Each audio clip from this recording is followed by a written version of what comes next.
Hello mga kabakyard, trabahuin ko sana ngayong umaga ang aking water filter. Ang kaso maulan tayo ngayon.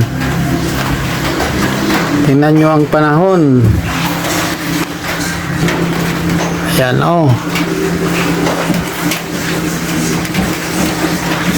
umaambon. A few moments later. So gagawin ko ang water filter, babalik na natin ngayon kahit umaambon, umuulan, ay tatrabahuin ko para lang sa aking isda. So ito na ang balde, timba, at ito yung butas na tinakpan ko kagabi. Ito magiging filter niya, yung kung saan ang tubig ay dito unang pumapasok.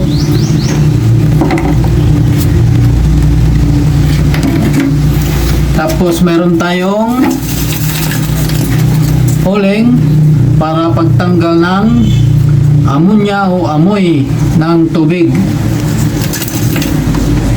At meron din tayong graba. Yan, para hindi lulutang itong pinaka filter.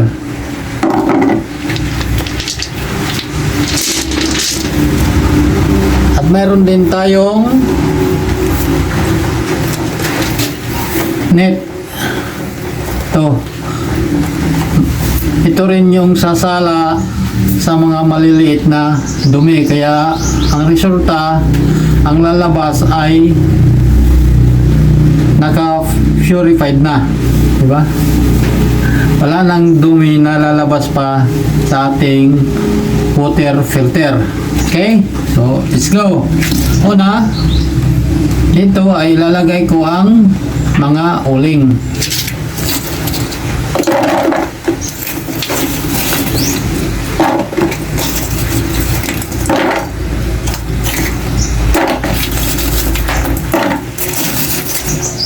Dito ko na lang ilalagay ang mga uling dahil dito naman ang unang pasok ng tubig.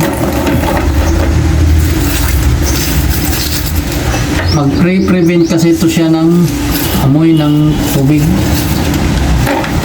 Ito ang pinaka number 1 na nag-prevent ng amoy.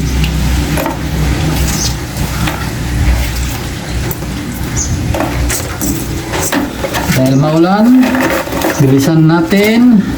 Sunod, takpan natin ito.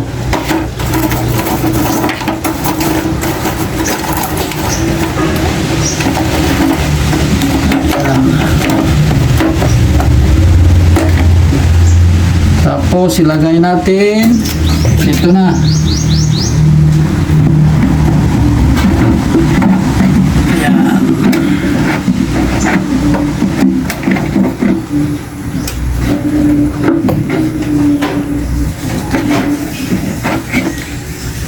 Okay. Sunod,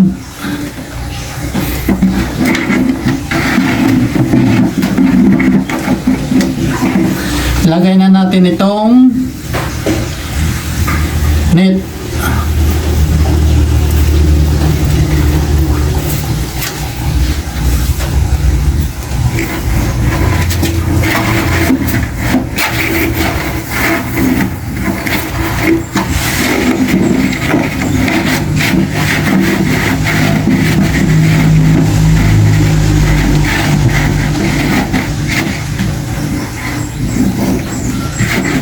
Tapos ang mga bato o graba.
Okay? Tapos, ikabit na natin doon. Tara na.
Tapos, ilagay na natin itong submersible.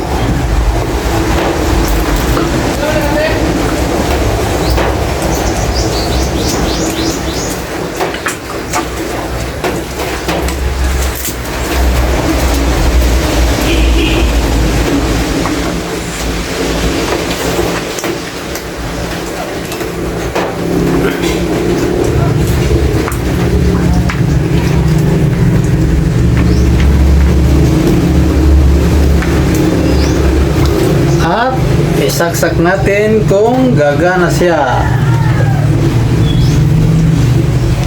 May nakalimutan yung takip. Ito.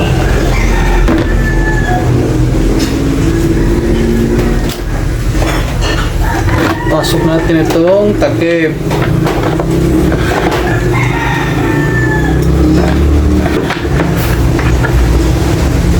Okay, balik. Pandarin natin kung gagana siya.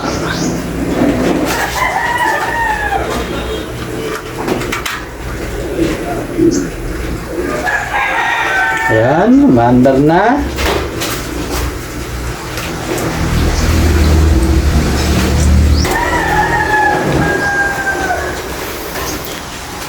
Tingnan natin.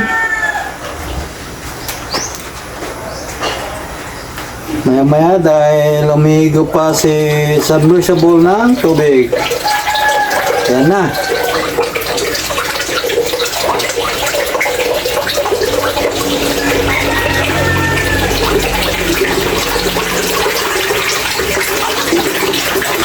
Ayan na guys.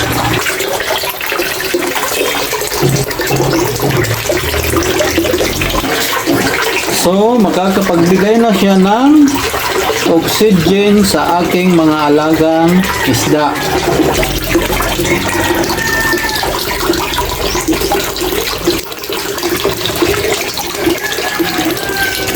Ito yung drainer kung saan labas ako ng maraming tubig. Ayan, makikita ninyo ang tubig.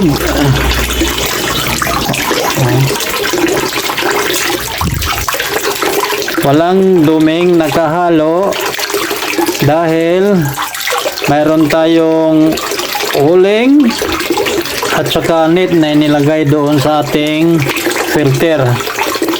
Kaya hindi rin maamoy itong tubig. Yan, malinis na malinis.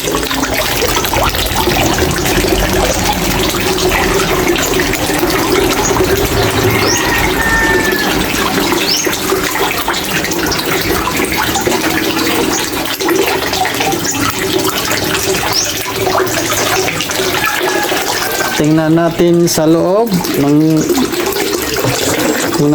loob sa ginawa nating filter. Yan. Tingnan ninyo.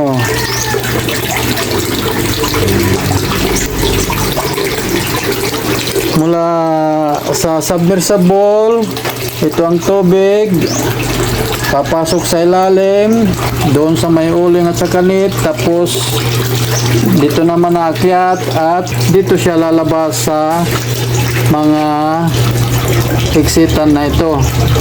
Kaya hanggang dito na lang muna at kita-kita na lang tayo sa aking susunod na video. Maraming salamat sa inyong lahat. Bye-bye!